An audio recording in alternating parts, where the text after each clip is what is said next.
할렐루야.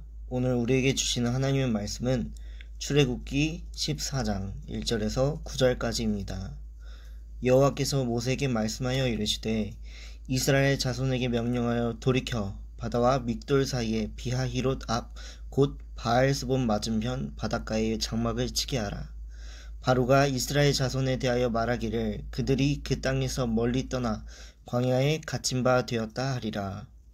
내가 바로의 마음을 완악하게 한즉 바로가 그들의 뒤를 따르리니 내가 그와 그의 온 군대로 말미암아 영광을 얻어 애굽 사람들이 나를 여호와인 줄 알게 하리라 하시매 무리가 그대로 행하니라. 그 백성이 도망한 사실이 애굽 왕에게 알려지매 바로와 그의 신하들이 그 백성에 대하여 마음이 변하여 이르되 우리가 어찌 이같이 하여 이스라엘을 우리를 섬김에서 놓아 보내었는가 하고 바로가 곧 그의 병거를 갖추고 그의 백성을 데리고 갈새 선발된 병거 600대와 애굽의 모든 병거를 동원하니 지휘관들이 다 거느렸더라. 여호와께서 애굽 왕 바로의 마음을 완악하게 하셨으므로 그가 이스라엘 자손의 뒤를 따르니 이스라엘 자손이 담대히 나갔음이라. 애굽 사람들과 바로의 말들 병거들과 그 마병과 그 군대가 그들의 뒤를 따라 바알스본 맞은편 비하히롯 곁 해변 그들이 장막 친 데에 미치니라. 진퇴양난이라는 말이 있습니다. 앞으로 나아갈 수도 없고 뒤로 물러설 수도 없는 상황을 이야기할 때 쓰는 말이죠. 때때로 우리 인생 앞에 이렇게 어쩔 줄 모르는 상황을 맞닥뜨리게 되는 경우들이 있습니다. 가슴이 답답하고 화가 나기도 하고 뭘 해야 할지 도무지 알 수 없는 그런 일들 말이죠. 이러한 상황 앞에서 우리는 스스로의 연약함과 한계를 발견하게 됩니다. 이런 말이 있죠. 위기는 기회다. 우리 그리스도인들에게는 이렇게 적용시켜 볼 수 있지 않을까 싶습니다. 위기는 하나님의 은혜를 경험하게 해주는 귀한 통로이다.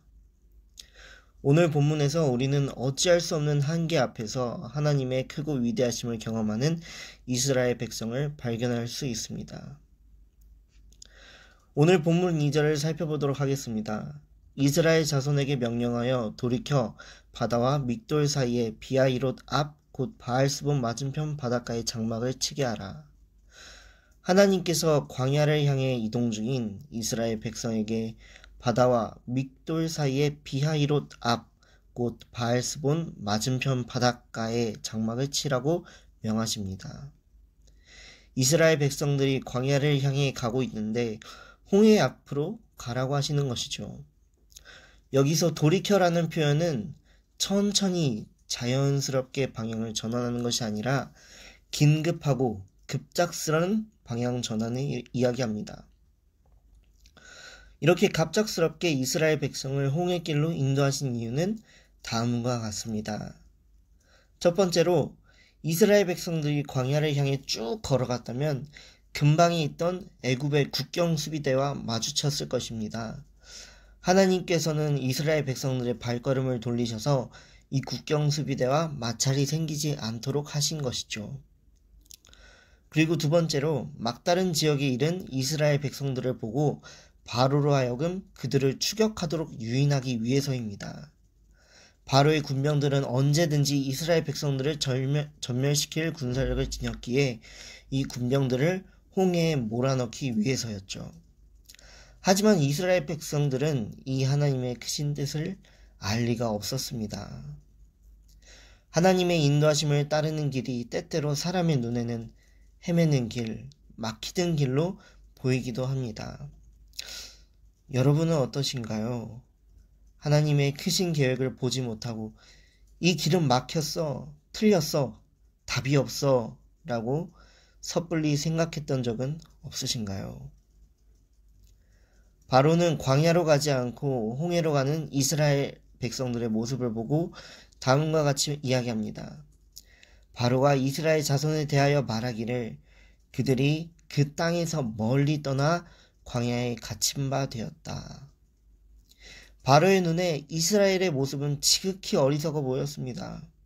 그들은 광야에 갇힌 바 되었고 아무런 계획도 없이 하나님을 따라가는 어리석은 민족으로 여기는 것이죠. 그러나 이는 이스라엘과 바로의 군대로 하여금 온 민족에 하나님이 참 여호와인 줄 알게 하시기 위한 큰 계획이었습니다. 사랑하는 성도 여러분, 때때로 끝이라고 답이 없다고 여겨지는 그때가 하나님의 일을 경험하는 귀한 통로가 됨을 기억하시길 바랍니다. 진퇴양난의 상황 안에서 우리가 전적으로 하나님을 향해 부르짖으며 그분을 신뢰할 때에 물이 갈라지고 사막에 길이 만들어지는 놀라운 하나님의 일을 경험하게 됨을 믿습니다. 세상이 손가락질하며 비난할지라도 그들 또한 하나님의 크고 놀라운 일을 두 눈으로 보고 경험하게 될 때에 그간에 우리가 받았던 수치와 모든 부끄러움은 다 사라지고 오직 하나님의 영광만이 남아있을 것입니다. 바로와 그의 군대는 바닷가 앞에 장막을 친 이스라엘 백성을 보고 이것이 자신들에게 주어진 기회라고 여기게 되었습니다. 광야에 갇히고 바다가 앞에 가로막힌 이스라엘은 마치 도관에 든 쥐꼴이 된 것이죠. 맹렬히 추격해오는 바로와 그의 군대가 이제 조금씩 보이기 시작합니다. 온 이스라엘 회중 안에 두려운 기운이 맴돌고 있는 것이죠. 그러나 이러한 상황 속에서 오늘 본문 8절은 이렇게 이야기합니다. 여호와께서 애굽 왕 바로의 마음을 완악하게 하셨으므로 그가 이스라엘 자손의 뒤를 따르니 이스라엘 자손이 담대히 나갔습니다. 이스라엘 자손은 담대히 나아갔습니다.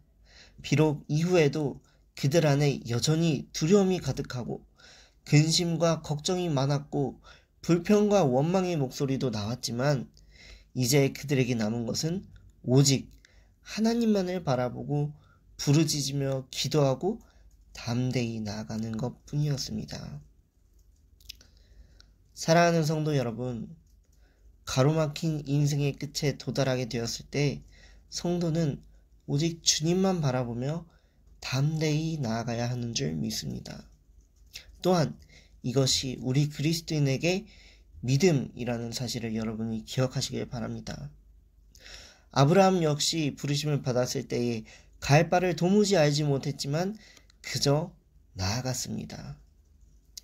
이처럼 성도는 하나님 그분의 뜻은 우리가 알지 못하지만 그분의 부르심에 순종하며 담대한 마음으로 나아가야 합니다. 그때에 반드시 하나님의 영광과 그분이 행하시는 크고 놀라운 일을 경험할 수 있기 때문입니다.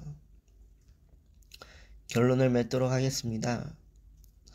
앞으로 갈 수도 뒤로 물러날 수도 없는 이런 상황 속에서 여호사밧이 하나님을 향해 고백했던 것처럼 오직 주만 바라보나이다. 이 고백이 우리 안에 있어야 합니다. 갇힘이 은혜의 통로가 될 수 있는 이유는 그 갇힘 속에서 절대적인 하나님의 은혜를 간구하는 모습이 우리 안에 있기 때문입니다. 하나님을 의뢰하고 신뢰하는 자는 구원을 경험하게 됩니다. 그리고 참된 신뢰의 모습은 담대한 마음으로 주님을 믿고 따라가는 것입니다. 비록 내 안에 여전히 불평과 원망과 쓰러질 것 같은 연약함이 있다고 할지라도 끝까지 주님만을 바라보고 포기하지 않고 담대히 나아간다면 우리 모두가 하나님의 영광을 경험하게 될 것이라고 믿습니다. 나는 할 수 없는 그때에, 답이 보이지 않는 것 같은 그때에 하나님은 하실 수 있음을 믿으며 담대히 주만 바라볼 수 있기를 예수님의 이름으로 축복합니다.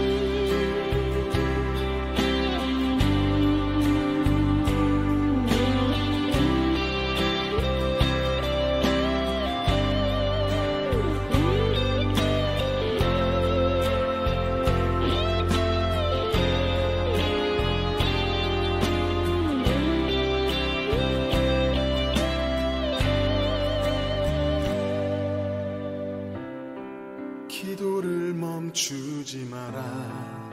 눈앞의 상황이 마음을 망치 마라. 너의 입을 지켜라. 저들은 너의 입을 보고 있다. 마음을 뺏기지 마라. 내가 널 도우지 않는단 소리에 너의 모든 게 불리해도 너는 기도를 계속해라. 너 기도를 멈추지 마라.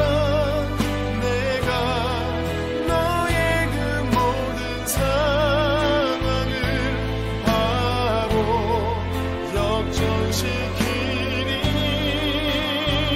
너 기도를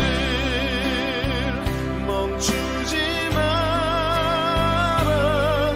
내가 잠시도 쉬지 않고 모든 걸 지켜보고 있으니 바로 역전되리라.